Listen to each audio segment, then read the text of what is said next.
Assalamualaikum warahmatullahi wabarakatuh. Perkenalkan, Waalaikumsalam warahmatullahi wabarakatuh. oke, perkenalkan kami dari kelompok 5 Program Studi Teknologi Rekayasa Internet Politeknik Negeri Lampung. Di sini ada saya, yaitu yang bernama Dini Pratiwi dengan NPM 2478241 bersama rekan saya, yaitu silakan. Baik, perkenalkan saya Zinur Rahman dengan NPM 247820666. Dan saya Christian Dwi Putra Selanjutnya, dengan NPM 2478247. baik, di sini kami akan mempresentasikan bab 5 yaitu Freedom of Expression, Ethic and Digital Responsibility. Dalam bahasa Indonesianya yaitu kebebasan berekspresi, etika dan tanggung jawab digital. Nah, tema ini itu sangat relevan karena teknologi digital memberi setiap orang kapasitas besar untuk berbicara, menginformasikan, dan mempengaruhi publik. Di satu sisi ini memperkuat hak asasi dan partisipasi, tetapi di sisi lain muncul masalah seperti hoax, ujaran kebencian, pelanggaran privasi, dan cyberbullying. Dalam presentasi ini, kami akan menjelaskan konsep dasar dan batasnya, membahas landasan hukum, menganalisis dilema etika, menelaah kasus nyata di Indonesia, dan menawarkan solusi praktis untuk memperkuat tanggung jawab digital. Kami harap setelah menonton, penonton lebih paham bagaimana menggunakan kebebasan berbicara secara etis di ruang digital. Next. Nah, jadi saya kan akan saya bahas yaitu, nah sebelum masuk materi inti kita, jadi mari kita sama-sama lihat tujuan dari pembelajaran presentasi kita kali ini supaya kita semua bisa memahami apa yang ingin kita capai dari presentasi ini dan mudah untuk kita pahami. Nah, yang pertama itu yaitu memahami konsep kebebasan berekspresi di dunia digital dan Nur, dan PPT-nya nggak batas kegeser, Nur. hukumannya.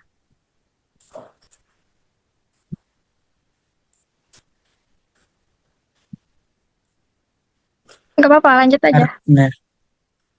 Nah, artinya, nah kita ini akan harus bisa gitu loh menjelaskan apa itu kebebasan bicara dalam konteks digital atau konteks online gitu ya. Nah, dan kita juga harus mengidentifikasikan kapan ekspresi menjadi tindakan yang melanggar hukum. Misalnya seperti fitnah, penyebaran konten asusila atau sebuah ancaman ya. Nah, yang kedua itu menjelaskan dilema etika. Nah, kebebasan berbicara vs anonimitas versus tanggung jawab sosial. Nah, di sini kita harus mempelajari mengenai teknis antara melindungi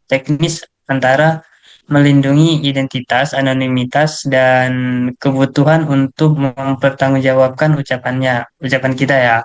Jadi juga bagaimana kita komunitas dan platform harus berperan. Nah, yang ketiga yaitu menganalisis kasus nyata, ujaran kebencian, cyberbullying, kebocoran data. Nah, yang keempat itu membuat konten digital edukatif dan bermoral. Baik, cukup. Oke, baik. Next. Di sini saya akan menjelaskan tujuan pemahaman yang pertama. Memahami konsep kebebasan berekspresi di dunia digital dan batas hukumnya. Pertama, mari kita pahami bersama apa yang dimaksud dengan kebebasan berekspresi di dunia digital. Kebebasan berekspresi adalah hak setiap individu untuk menyampaikan pendapat, ide, dan informasi melalui berbagai media, termasuk internet dan media sosial, tanpa hukum dibungkam atau ditekan oleh pihak lain. Di era digital seperti sekarang, setiap orang memiliki ruang yang luas untuk berbicara. Kita bisa menulis opini di Twitter, mengunggah video di TikTok, atau membuat konten edukatif di YouTube. Namun, kebebasan ini bukan berarti kita bebas tanpa batas. Ada batas hukum dan etika yang perlu kita pahami. Di Indonesia, batas itu diatur oleh Undang-Undang Dasar 1945 Pasal 28E dan 28F yang menjamin kebebasan menyampaikan pendapat, tapi juga oleh Undang-Undang ITE yang melarang penyebaran konten asusila, ujaran kebencian, fitnah, dan berita bohong.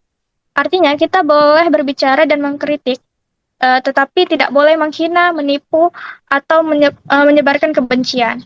Contohnya, seseorang boleh mengkritik kebijakan pemerintah jika ada dasar dan data yang jelas. Tapi kalau menyebar fitnah tanpa bukti, itu sudah termasuk pelanggaran hukum. Jadi kebebasan berekspresi bukanlah tentang bicara sesuka hati, tapi tentang menggunakan hak berbicara secara bertanggung jawab dengan tetap menghormati hukum dan hak orang lain. Dengan memahami batas hukum ini, kita bisa menjadi warga digital yang cerdas, kritis, tapi juga santun dan beretika.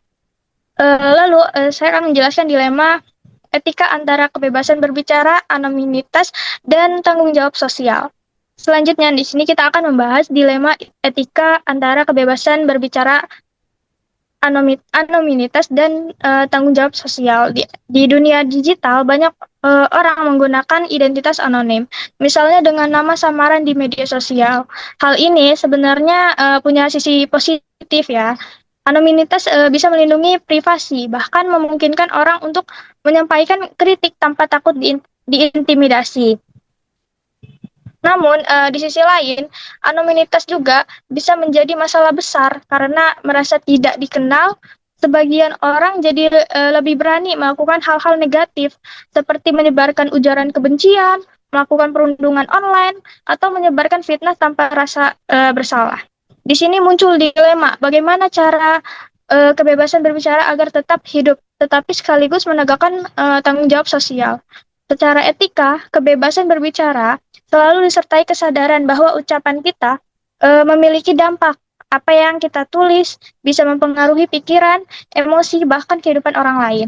Misalnya, ketika seseorang menulis komentar kasar atau melecehkan di media sosial, efeknya bisa membuat orang lain depresi atau kehilangan rasa percaya diri. Jadi, meskipun kita punya hak untuk berbicara, kita juga punya kewajiban moral untuk memastikan ucapan kita ini tidak menyakiti orang lain. Nah, dilema ini mengajarkan kita bahwa kebebasan tanpa tanggung jawab bukanlah kebebasan, melainkan kekacauan. Maka, etika digital menuntut kita untuk tetap sopan, empatik, dan sadar sosial dalam setiap interaksi online. Berikutnya, kita akan belajar bagaimana menganalisis kasus nyata yang berkaitan dengan kebebasan berekspresi di dunia digital. Kasus seperti ujaran kebencian, cyberbullying, dan kebocoran data pribadi kini semakin sering terjadi. Untuk memahaminya nih, kita harus bisa melihat dari berbagai sisi, pelaku, korban, hukum, dan dampak sosialnya. Misalnya, dalam kasus ujaran kebencian, seseorang mungkin menganggap dirinya sedang menyuarakan pendapat, padahal ucapannya mengandung penghinaan terhadap kelompok tertentu. Akibatnya, masyarakat terpecah dan muncul konflik sosial. Contoh lain adalah cyberbullying, di mana seseorang diserang secara verbal melalui komentar atau pesan di media sosial. Efeknya hanya pada reputasi korban, tetapi juga pada kesehatan mental, bahkan bisa menyebabkan trauma berat. Lalu ada kasus kebocoran data pribadi. Seperti yang pernah terjadi di Indonesia ketika data jutaan pengguna bocor di forum daring, ini membahayakan privasi dan bisa dimanfaatkan untuk kejahatan cyber. Dengan menganalisis kasus-kasus seperti ini, kita belajar bukan hanya dari sisi hukumnya, tetapi juga dari sisi etika dan kemanusiaan.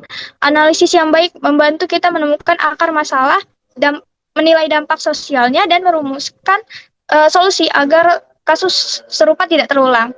Jadi tujuannya bukan sekedar menilai siapa yang salah, tapi bagaimana kita bisa mencegah pelanggaran etika di digital di masa depan. Tujuan terakhir adalah bagaimana kita bisa membuat konten digital yang edukatif, komunikatif, dan bermoral. Di era Di era media sosial, siapa yang bisa menjadi konten kreator, namun tidak semua konten membawa manfaat. Ada yang mendidik dan menginspirasi. Ada juga yang menyesatkan, bahkan merusak nilai moral. Sebagai generasi digital, kita perlu menyadari bahwa setiap konten yang kita buat dan bagikan memiliki dampak. konten edukatif yang baik memiliki 3 ciri utama. Yang pertama itu informatif, yang kedua komunikatif, yang ketiga itu bermoral.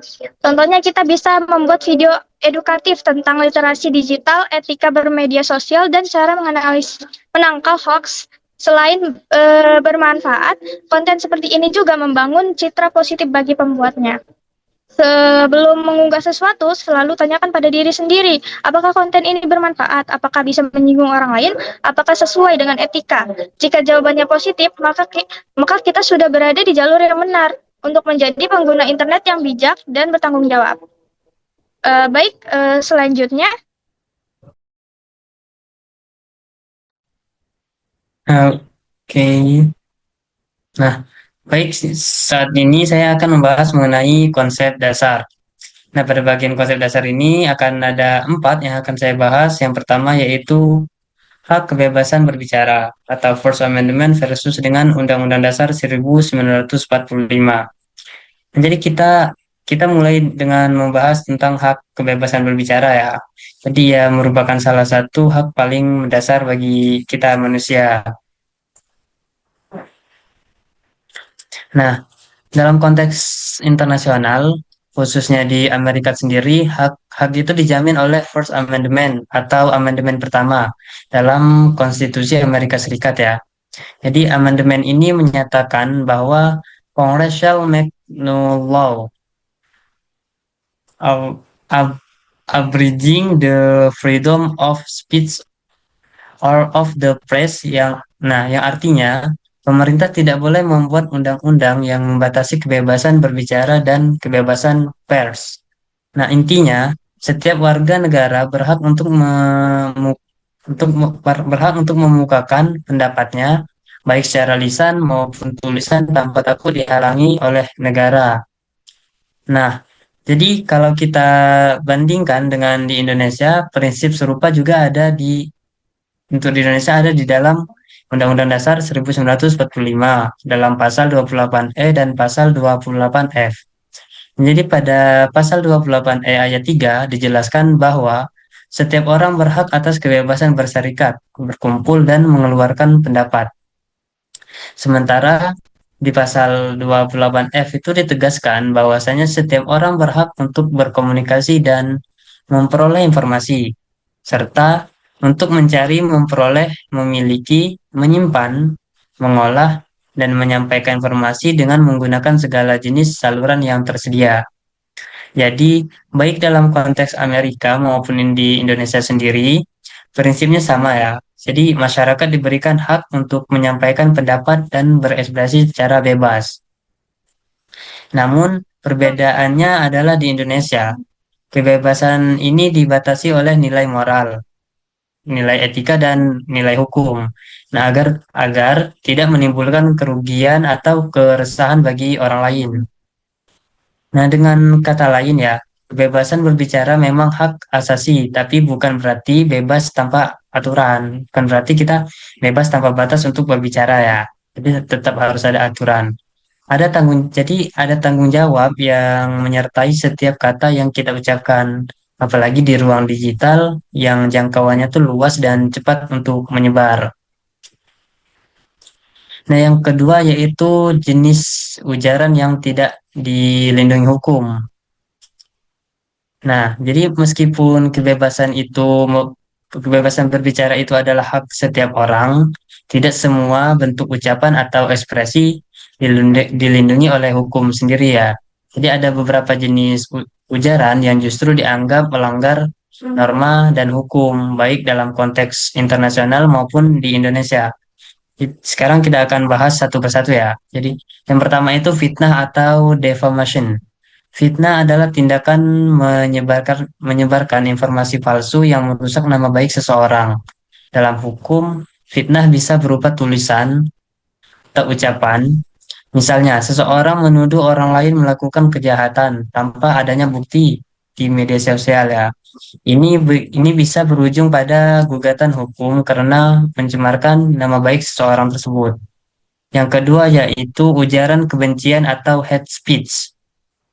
Nah, ujaran kebencian ini adalah ucapan yang menyerang atau merendahkan seseorang, berdasarkan ras, agama, suku, gender, ataupun orientasi tertentu ya.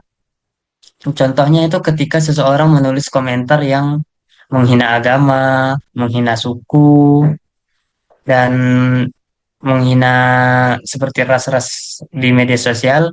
Di Indonesia, hal ini termasuk pelanggaran hukum yang bisa dijerat dengan pasal 28 ayat 2 Undang-Undang ITE karena berpotensi memecah belah masyarakat. Nah, yang ketiga yaitu pornografi. Konten yang mengandung unsur pornografi, pelecehan seksual atau eksploitasi anak jelas dilarang. Nah, selain merusak moral masyarakat, penyebaran penyebaran konten ini juga melanggar Undang-Undang Nomor 44 Tahun 2008 tentang pornografi dan bisa dikenai sanksi berat. Nah, yang keempat yaitu penipuan atau fraud. Penipuan di dunia digital sering dilakukan lewat akun-akun palsu atau iklan-iklan palsu lah ya. Nah, investasi bodong atau phishing yang merugikan orang lain. Nah, hal ini tidak hanya melanggar hukum pidana, tapi juga termasuk pelanggaran etika karena penyalahgunaan terhadap kepercayaan masyarakat ya.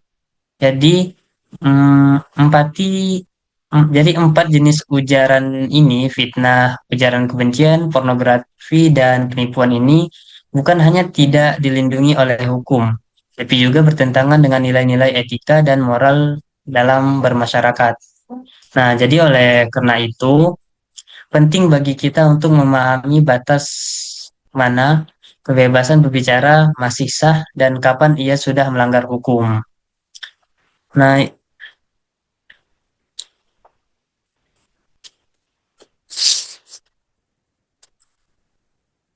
yang ketiga, selanjutnya itu tantangan di era digital, hoax, kebencian, dan pelanggaran privasi.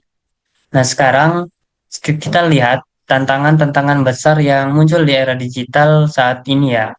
Di dunia yang sekarang sudah serba digital, memang membuka peluang besar bagi setiap orang untuk berpendapat, tapi di sisi lain juga menghadirkan banyak masalah yang baru.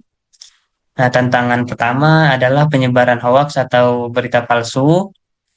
Informasi di internet ini bisa beredar sangat cepat tanpa melalui proses verifikasi terlebih dahulu. Banyak orang yang langsung percaya dan membagikan berita tanpa memastikan kebenaran berita tersebut. Nah, misalnya nih, kita misalnya berita tentang kesehatan palsu atau isu politik yang dimanipulasi. Nah, akibatnya masyarakat bisa terpecah dan kebenaran menjadi kabur. Nah, tantangan kedua adalah meningkatnya ujaran kebencian. Nah, media sosial sering digunakan untuk menyerang atau menjatuhkan pihak-pihak lain. Komentar komentar bernada kasar, penghinaan, dan provokasi sering muncul, terutama saat peristiwa politik atau isu sensitif ya. Nah, ujaran kebencian ini berpotensi menimbulkan perpecahan sosial, bahkan kekerasan di dunia nyata. Selanjutnya, tantangan ketiga adalah pelanggaran privasi. Nah, banyak pengguna internet yang tidak sadar telah membagikan data pribadi secara berlebihan ya. Nah, seperti alamat, nomor telepon, atau foto pribadinya sendiri. Nah, akibatnya data tersebut bisa disalahgunakan oleh pihak-pihak yang tidak bertanggung jawab, misalnya seperti untuk kejahatan cyber, penipuan, atau pencurian identitas. Nah, tantangan-tantangan ini itu menunjukkan bahwasanya kebebasan di dunia digital ini memang membawa manfaat, tetapi juga menyimpan resiko besar jika tidak diiringi dengan tanggung jawab dan kesadaran etika. Selanjutnya munculnya solusi kebebasan yang bertanggung jawab dan beretika. Nah, untuk mengatasi semua tantangan tadi, kita memerlukan kebebasan berekspresi yang bertanggung jawab dan beretika ya.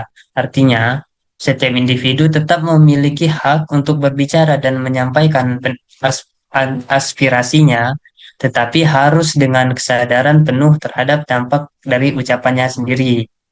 ada beberapa langkah yang penting yang bisa kita lakukan. Yang pertama yaitu literasi digital.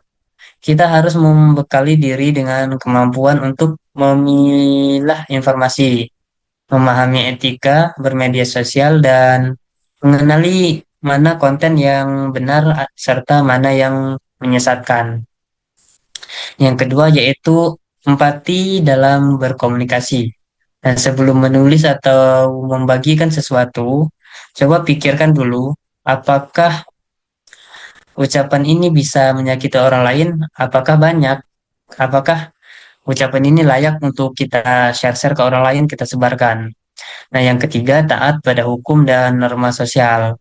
Nah, kita ini harus tahu ya, harus ingat bahwasanya setiap platform platform itu sendiri punya aturan dan negara punya hukum yang melindungi pengguna.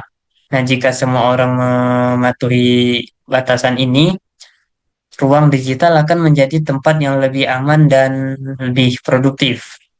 Nah, yang keempat yaitu membangun budaya positif.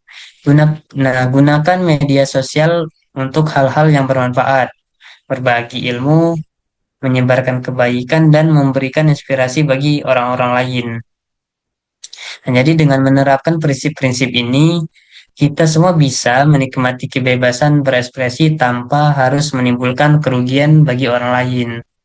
Nah, karena sejatinya ya, kebebasan yang sejati adalah kebebasan yang disertai tanggung jawab dan kesadaran moral.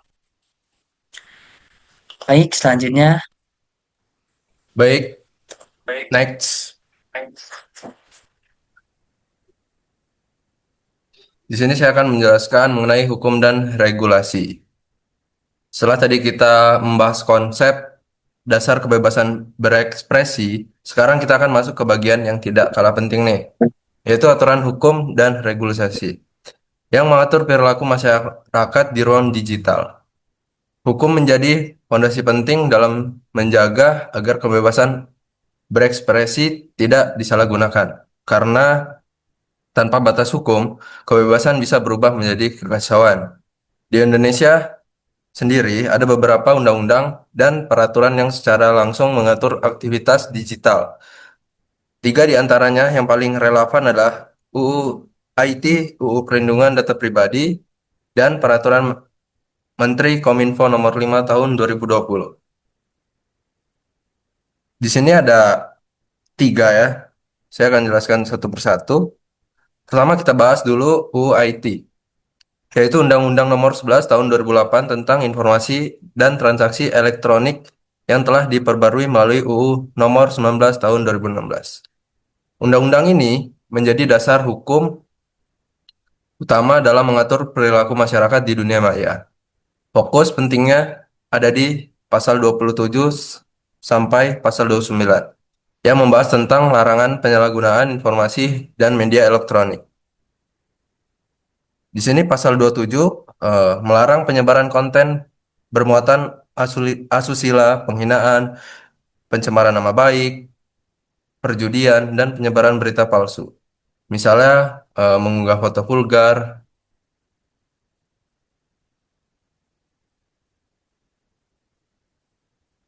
atau menghina seseorang di media sosial termasuk pelanggaran pasal ini.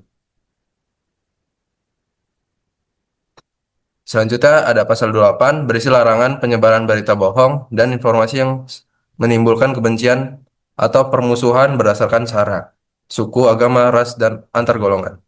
Pasal 29 mengatur tentang ancaman kekerasan atau teror secara digital. Contohnya jika seorang mengirim ancaman pembunuhan melalui pesan daring ini termasuk pelanggaran pasal ini. Jadi, inti dari UU IT ini adalah melindungi masyarakat agar kebebasan berekspresi tidak berubah menjadi tindakan yang merugikan orang lain, baik secara moral, sosial, maupun hukum. Namun perlu diingat juga penerapan UU IT harus dilakukan secara bijak agar tidak membatasi kritik yang bersifat membangun. Selanjutnya, UU Perlindungan Data Pribadi tahun 2022. Kita masuk ke UU PDP ini. Nah, undang-undang ini muncul sebagai respon atas meningkatnya kasus kebocoran data pribadi. Di Indonesia, seperti kasus kebocoran data EKTP, SIM, dan bahkan data pelanggaran dari platform digital. UU PDP ini mengatur bahwa setiap individu memiliki hak penuh atas pribadinya, seperti nama, alamat, NIK, nomor telepon, foto, dan data biometrik. Dengan adanya UU ini, perusahaan, lembaga, maupun penyedia layanan digital wajib menjaga keamanan dan pengguna dan bertanggung jawab penuh jika terjadi kebocoran. Jadi, walaupun kita memiliki kebebasan untuk menyebarkan konten, kita tidak boleh membagikan data pribadi seseorang tanpa izin. Dengan kata lain, UU PDP ini menyeimbangkan dua hal penting, yaitu hak untuk berekspresi dan hak untuk melindungi privasi. Yang tiga ada Kominfo nomor 5 tahun 2020. Aturan ini dibuat untuk mengatur tanggung jawab platform digital seperti media sosial, marketplace, dan penyedia layanan digital lainnya. Dalam peraturan ini, pemerintah menegaskan bahwa setiap penyelenggara sistem elektronik seperti Facebook, Instagram, YouTube, atau TikTok wajib mematuhi peraturan perundang-undangan Indonesia, termasuk UU IT dan UU PDP. Lalu menjaga keamanan dan privasi data pengguna. Yang terakhir, menangani konten negatif dengan cepat. Nah, tujuan dari peraturan ini bukan untuk membungkam kebebasan pengguna, tapi juga untuk menjaga ruang digital agar tetap aman, sehat, dan sesuai dengan nilai-nilai moral bangsa. Karena kalau tidak diatur, ruang digital ini bisa dipenuhi oleh konten yang menyesatkan dan merusak. Lalu, perbandingan dengan hukum di Amerika Serikat.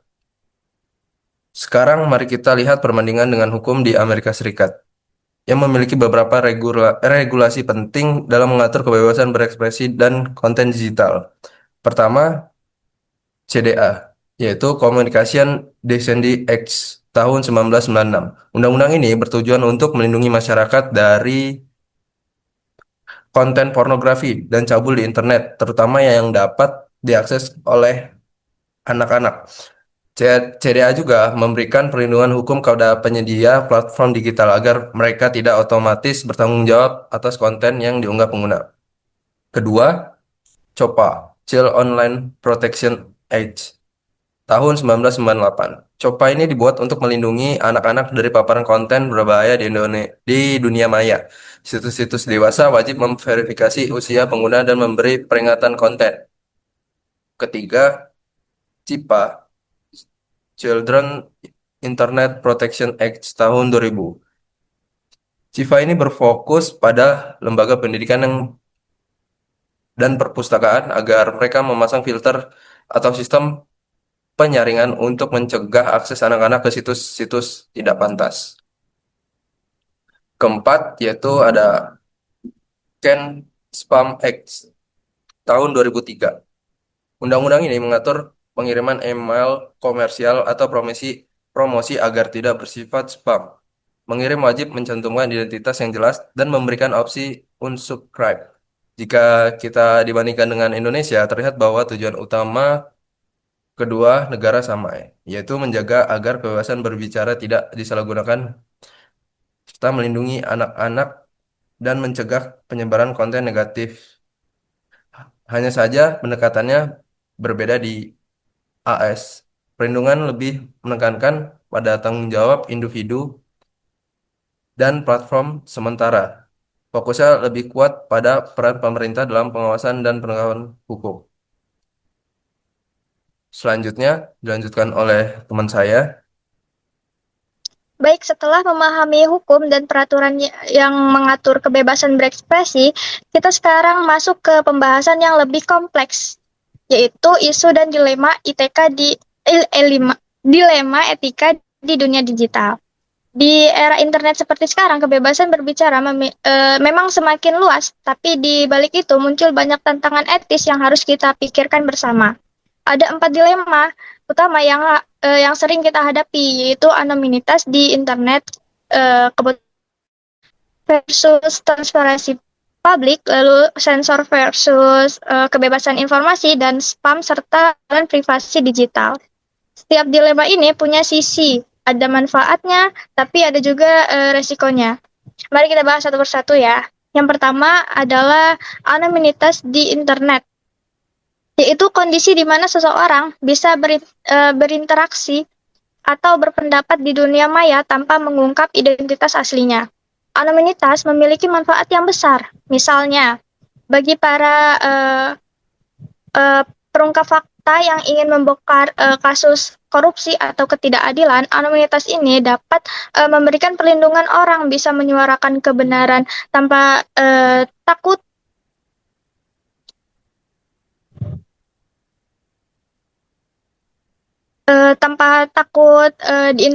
diintimidasi atau diancam. Contohnya banyak aktivis atau jurnalis di negara otoriter menggunakan akun anonim untuk menyebarkan informasi penting kepada publik. Dalam konteks seperti ini, anonimitas menjadi alat untuk menjaga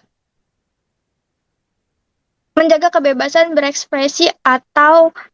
berekspresi dan keamanan data. Tapi di sisi lain, anonimitas juga sering disalahgunakan karena identitas asli tidak diketahui. Banyak orang yang merasa bebas melakukan hal-hal negatif seperti menghina, merundung, penyebaran hoaks, atau melakukan ujaran kebencian tanpa rasa bersalah. Kita sering melihat di kolom komentar media sosial ada akun-akun palsu yang sengaja memancing perdebatan, menyebar kebencian, atau menjatuhkan orang lain. Nah, di sisi etika ini menimbulkan dilema, apakah anonimitas harus tetap dilindungi demi kebebasan atau perlu dibatasi agar tidak disalahgunakan? Jawabannya tergantung keseimbangan antara hak untuk berbicara, kewajiban untuk bertanggung jawab. Kebebasan tanpa bertanggung jawab hanya akan menciptakan kekacauan, bukan keadilan. Dilema yang kedua adalah antara kebocoran data dan transparansi publik. Nah, ini menjadi topik yang sangat relevan di Indonesia, terutama setelah munculnya kasus Bjorka beberapa waktu yang lalu ya.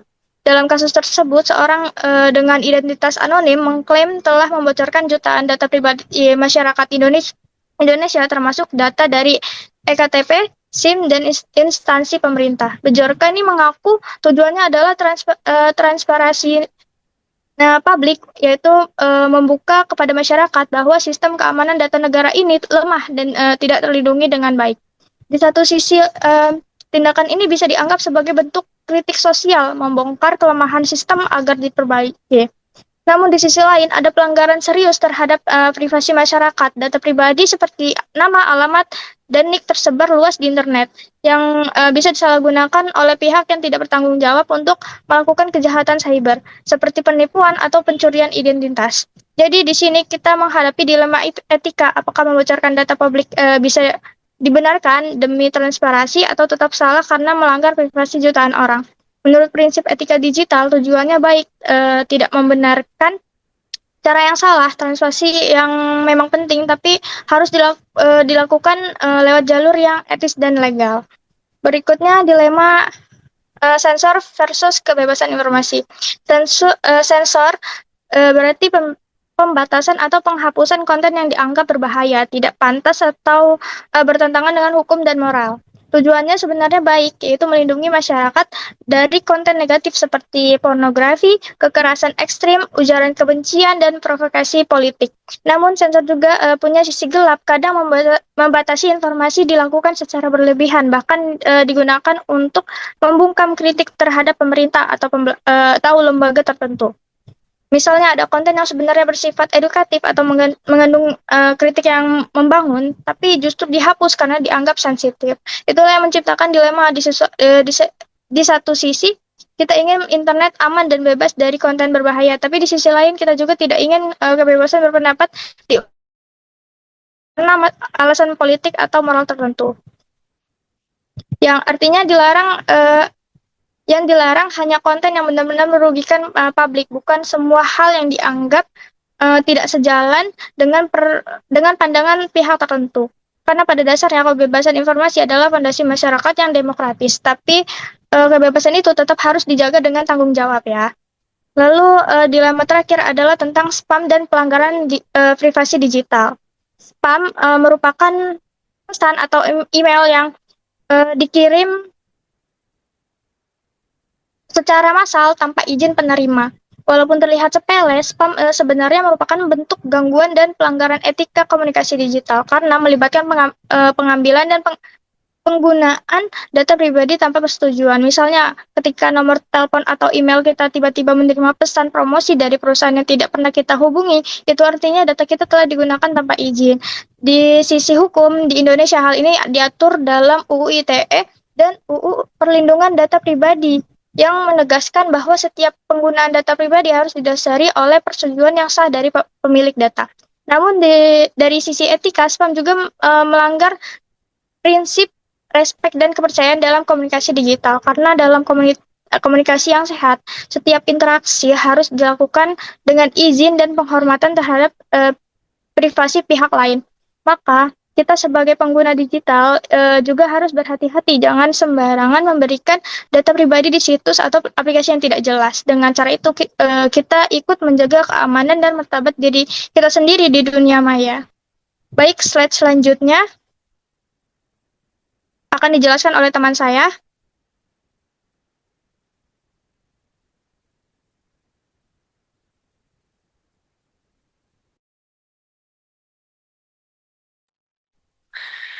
Nah, baik, selanjutnya saya akan membahas mengenai kasus nyata dan konsep yang ada di Indonesia.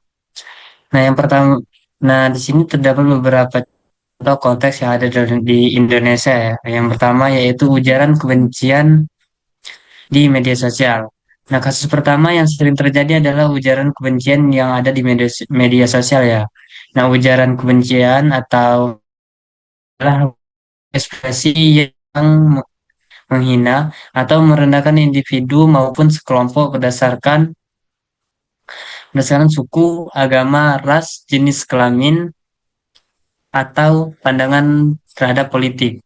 Nah, di Indonesia, kasus seperti ini paling sering muncul pada saat momen politik, seperti pemilu ataupun pilkada. Nah, di mana banyak pengguna media sosial saling serang dan menebar kebencian. Nah, misalnya, ketika seseorang membuat postingan yang menuduh kelompok tertentu tanpa dasar, lalu ribuan komentar bermunculan yang memperkeruh suasana.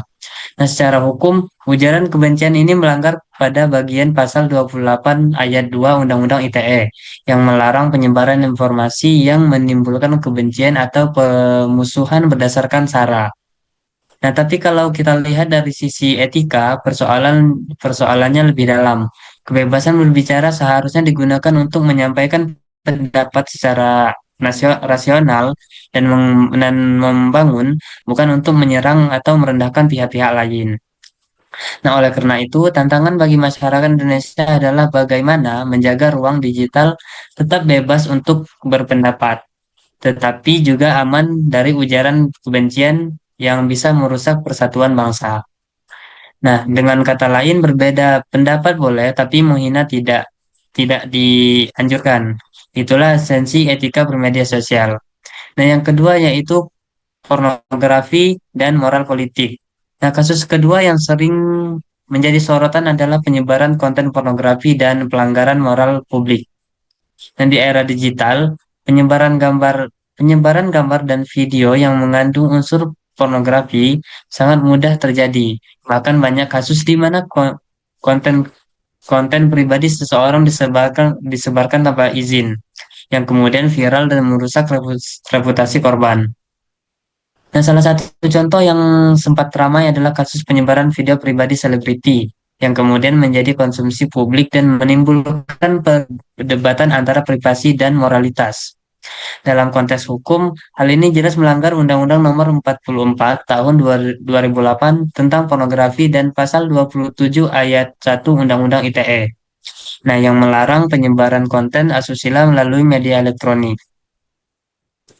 Namun, kalau kita lihat dari sisi etika, nah persoalan ini lebih lebih dari sekedar pelanggaran suatu hukum ya. Nah, ini adalah bentuk krisis moral di ruang digital. Orang lebih memilih menyebarkan konten sensasional tanpa berpikir dampaknya bagi korban ataupun masyarakat yang lain. Nah, padahal menjaga moral publik bukan berarti membatasi kebebasan berekspresi ya, tetapi menghormati batas-batas kepantasan dan suatu privasi. Maka, sebagai pengguna internet, kita perlu memiliki kesadaran bahwa tidak semua hal pantas untuk kita bagikan. Dan kita harus bertanggung jawab atas setiap klik, share yang kita lakukan. Yang ketiga yaitu cyberbullying atau kasus Amanda Mojokerto. Nah, kasus ketiga adalah cyberbullying, yaitu tindakan perundungan atau pelecehan yang dilakukan melalui media digital. Salah satu kasus yang sempat menggemparkan publik adalah kasus Amanda asal Mojokerto. Nah, Amanda adalah seseorang remaja yang menjadi korban perundungan di media sosial setelah foto dan videonya tersebar luas.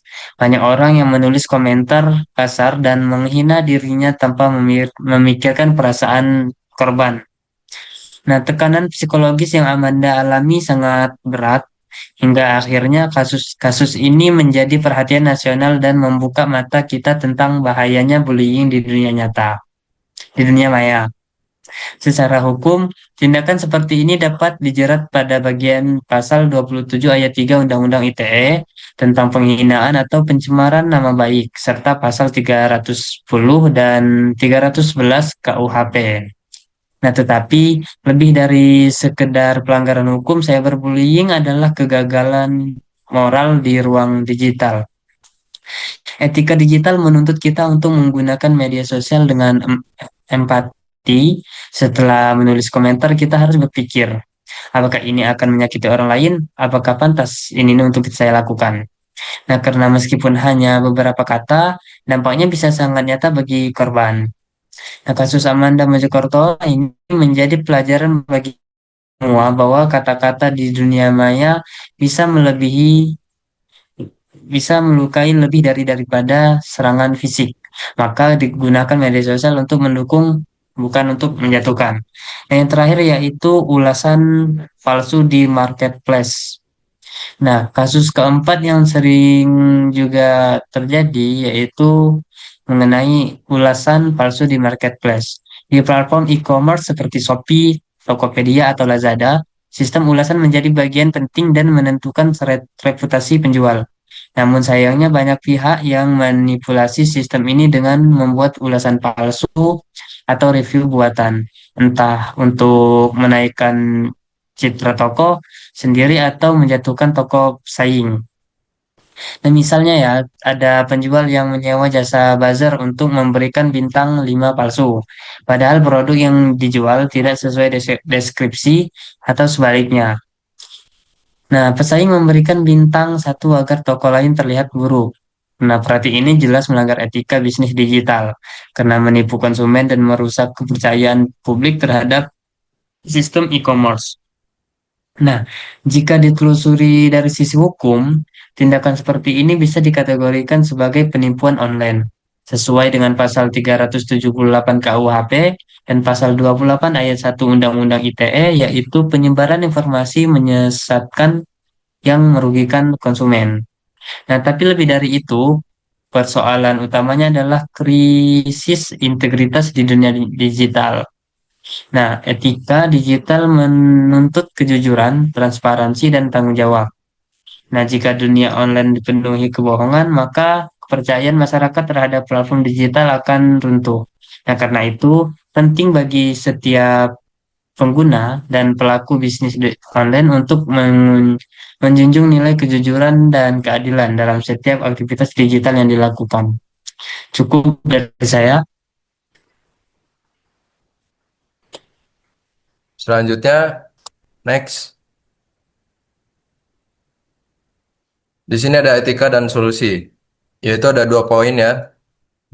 Prinsip tanggung jawab digital dan empati online, lalu literasi digital dan internet sehat. Yang pertama saya akan membahas prinsip tanggung jawab digital dan empati online. Dunia digital memberikan kebebasan yang luar biasa besar kepada setiap orang untuk berpendapat, berbagi, dan berekspresi. Tapi kebebasan itu tidak datang tanpa konsekuensi. Setiap kata yang kita tulis, setiap gambar yang kita bagikan, setiap komentar yang kita kirim, semuanya memiliki dampak nyata bagi orang lain. Maka dari itu, tanggung jawab digital berarti menyadari bahwa apa yang kita lakukan di dunia maya juga memiliki nilai moral dan konsekuensi sosial yang sama besar ya dengan dunia nyata. Selanjutnya, yang kedua ada literasi digital dan internet sehat, Kominfo Insan. Prinsip kedua adalah literasi digital dan program internet sehat. Di Indonesia, masalah utama yang sering muncul di dunia digital bukan karena kurangnya teknologi, tapi karena kurangnya pemahaman pengguna tentang cara menggunakan teknologi secara bijak. Itulah sebabnya pemerintah melalui Kementerian Komunikasi dan Informatika mengembangkan berbagai program literasi digital untuk meningkatkan kesadaran masyarakat. Salah satu program yang terkenal adalah Internet Sehat, yaitu gerakan nasional yang bertujuan untuk mengedukasi masyarakat agar menggunakan internet dengan aman, cerdas, kreatif, dan produktif. Selain itu, ada juga program Gerakan Insan atau Indonesia Aman dan Sehat Internet. Program ini menentukan pentingnya keamanan digital dan tanggung jawab sosial dengan mengajarkan cara mencegah menyebarkan konten negatif dan menjaga lingkungan digital yang positif. Karena pada dasar literasi digital adalah kunci untuk membangun masyarakat digital yang cerdas, beretika, dan beradab. Mungkin selanjutnya akan dijelaskan oleh teman saya.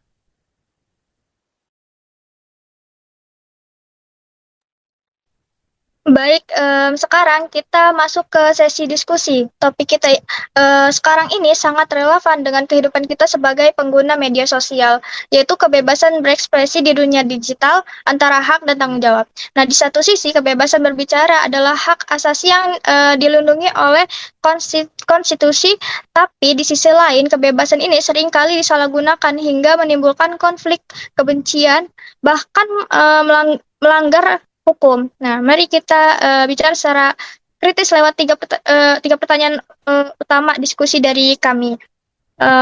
Jadi, menurut kalian ini apakah semua bentuk kebebasan berekspresi di dunia digital harus dilindungi, bahkan jika ekspresi tersebut menyinggung atau menyudutkan kelompok tertentu? Ada yang bisa jawab? Baik, mungkin saya pertama jawab ya. Jadi, kalau kita bicara soal kebebasan berekspresi itu, banyak orang menganggap itu berarti bebas berbicara apapun tanpa batas ya.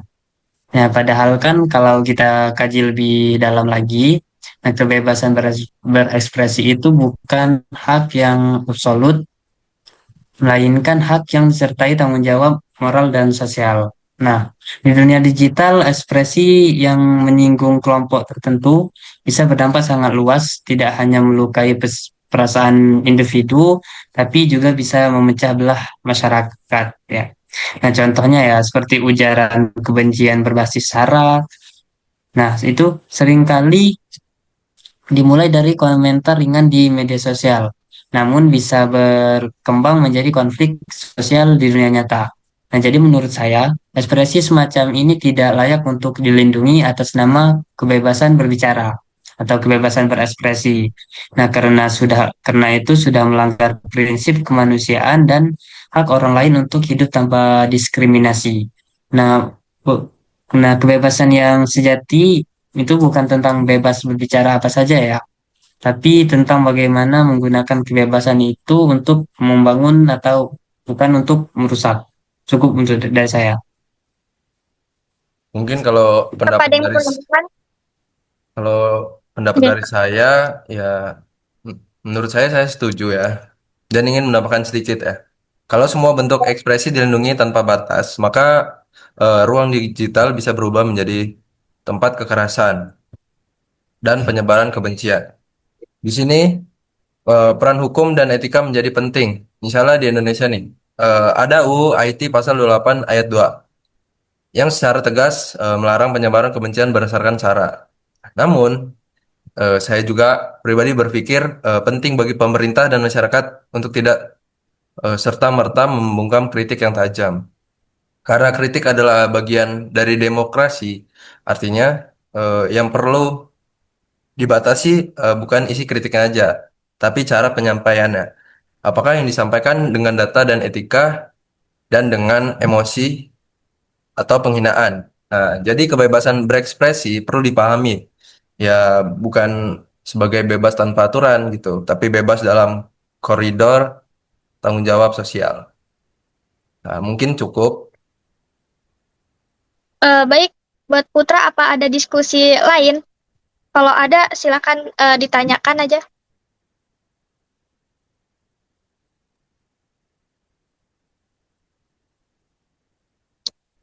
Siapapun, buat Putra atau Jinur, silakan. Jika ada diskusi, silakan tanyakan.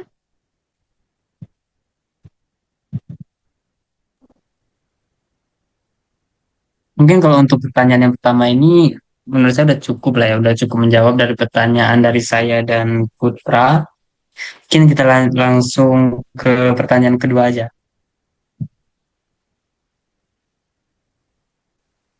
Em, Kalau pendapat kalian tentang anonimitas di dunia maya, apakah kebebasan untuk tetap anonim perlu dijaga atau justru menjadi celah bagi penyalahgunaan dan kejahatan digital?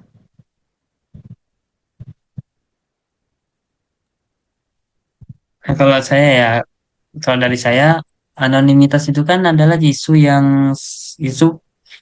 isu yang sangat menarik dan dilematis ya.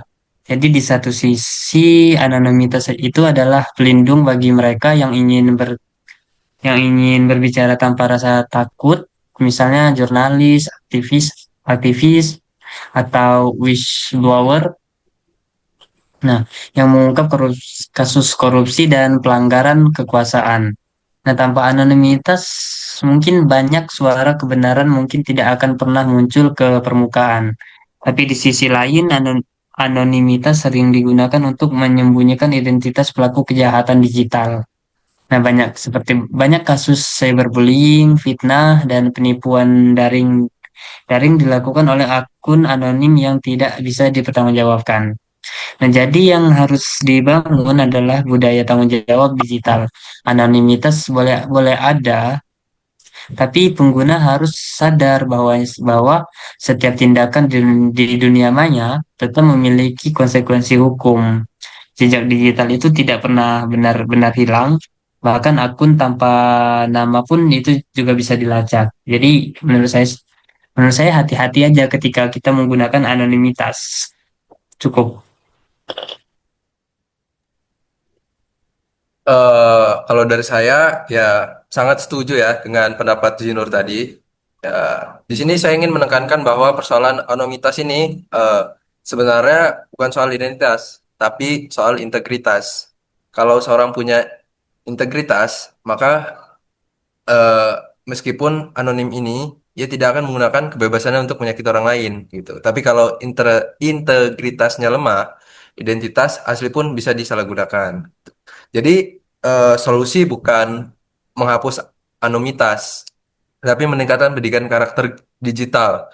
Setiap pengguna internet perlu memahami nilai-nilai moral yang sama seperti di dunia nyata ya. Menghormati, tidak menyebar kebencian, lalu selalu memverifikasi informasi sebelum menyebarkannya gitu. Dunia maya juga seharusnya jadi tempat berdiskusi, bukan berkonflik gitu. Mungkin udah bagus ya dari pendapat Jinur. Mungkin cukup untuk pertanyaan dua ini. Mungkin kita akan masuk ke pertanyaan tiga.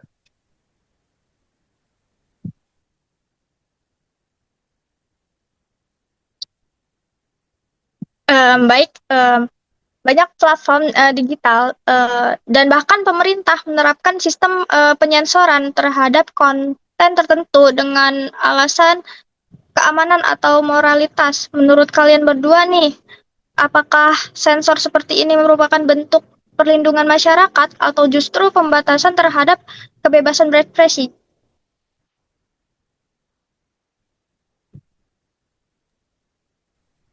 Oke. Nah, jadi kalau kita bicara mengenai sensor ya, jadi kita tuh harus melihat dari dua sisi. Jadi yang pertama tuh dari sisi positif. Jadi sensor itu bisa melindungi masyarakat dari konten-konten berbahaya seperti ujaran kebencian, terorisme atau pornografi anak. Nah, itu adalah bentuk perlindungan sosial dan moral. Tapi kalau kita lihat dari sisi yang lain ya, sensor sering disalahgunakan sebagai alat kekuasaan untuk membungkam kritik, menghapus opini publik, atau mengendalikan narasi di ruang digital. Nah, jadi dalam konteks demokrasi, sensor seharusnya dilakukan secara transparan yang proporsional. Jadi tidak boleh ada sensor yang melanggar hak publik untuk mengakses informasi. Jadi karena ketika pemerintah atau platform menjadi terlalu dominan dalam menentukan apa yang boleh dan tidak boleh dilakukan atau tidak boleh dikatakan, maka kebebasan berekspresi akan kehilangan maknanya. Mungkin cukup dari saya.